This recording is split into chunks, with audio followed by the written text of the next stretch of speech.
ബുറുദക്ക് ഒരു ശറഹുണ്ടോ? ആ ശറഹിന്റെ പേരായിട്ട് അൽ-വർദ.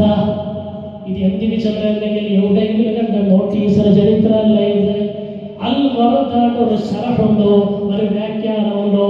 ആരായിട്ട് എഴുതിയത് മുഹമ്മദ് അഖ്തർ റദാ ഖാൻ.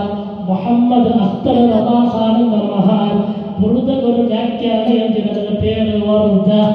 ഇത് ഈ ചരിത്രം രേഖപ്പെടുത്തുന്ന ചെണ്ട റിവായത്തിലൂടെ ചരിത്രം ഇപ്പൊ ഞാൻ ചൊല്ലുന്ന ഒരു റിവായത്തായിട്ട് ഒരു റിപ്പോർട്ടായിട്ട് ജാബിർ റളിയല്ലാഹു അൻഹു ഹബീബായ മുഹമ്മദ് മുസ്തഫ തങ്ങളും പ്രമുഖരായ ചില സഹാബത്തിനെ വിളിക്കുക പോകണോ?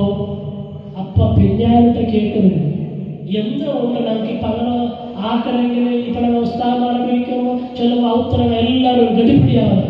ഇന്ന് ഉച്ചയ്ക്ക് ചോറുണ്ട് ചെന്നെങ്കിൽ പാവ അങ്ങനെ ജാവ പറഞ്ഞില്ല കിരിക്കിരിയാക്കി തുടങ്ങാൻ നിങ്ങൾ